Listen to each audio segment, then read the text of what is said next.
এই অঙ্কটা বলেছে একটি ট্রেন তার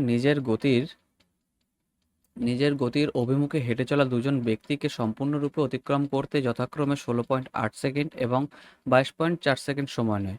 প্রথম এবং দ্বিতীয় ব্যক্তির গতি যথাক্রমে 12.6 কিমি/আওয়ার আর 25.2 কিমি/আওয়ার। তাহলে ট্রেনের গতিবেগ কত?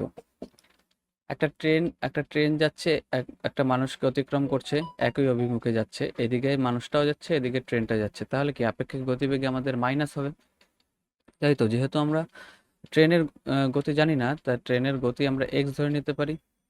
ওকে, ট্রেনের গতি যদি আমরা এক্স ধরে নিই, এখানে কিমি/আওয়ারে আছে গতিবেগগুলো, আর এখানে সেকেন্ডে আছে, যেহেতু সময় সেকেন্ড, তাহলে আমাদের এক কাজ করতে হবে, এগুলোকে আমাদের মিটার/সেকেন্ডে নিয়ে আসতে হবে, কিন্তু আমরা তা করব না, আমরা যা আছে তাই করব। শুধুমাত্র আমরা এই সময় দুটোকে ইউনিটে এনে নেব, তাহলে আমাদের আর সেকেন্ড হিসাবে ধরতে হবে না, আমাদের ঘন্টা হিসাবে করলেও একই অনুপাতে চলে আসবে।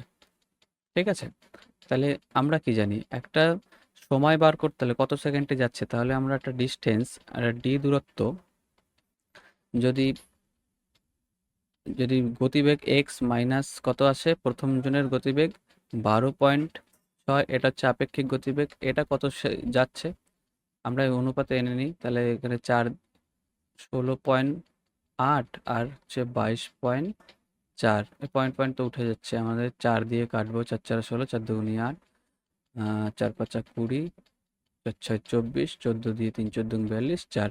তাহলে এটা টাইমের আমরা অনুপাত পেয়ে গেলাম, এত। তাহলে প্রথম কত যাচ্ছে, প্রথমে 3, তাহলে এটা দেখো ডি ইজ ইকুয়াল টু এটার গুণ হয়ে যাবে, সময়ের সাথে যদি গতিবেগ গুণ করে দিই, তাহলে আমরা ডিস্টেন্স পেয়ে যাব। যেহেতু ডিস্টেন্স সমান, তাহলে ডিস্টেন্সগুলো সমান করে দেবো, তাহলে কি আসবে, 3 × x - 12.6 ইজ ইকুয়াল টু, এখানে 4 ইন্টু কত পাবো আমরা, এখানে এক্স মাইনাস 25.2। ওকে, এবার ক্যালকুলেট করো, 3x - 3×6 = 18, 3×12 = 36, 37.8, এখানে 4x থাকছে, মাইনাস 4×2 = 8, 4×25 = 100.8। এইবার দেখো এটা এই পাশে চলে আসলে মাইনাস এক্স পড়ে থাকে, এটা পাশে গিয়ে প্লাস হয়ে যাবে, -63 থাকবে।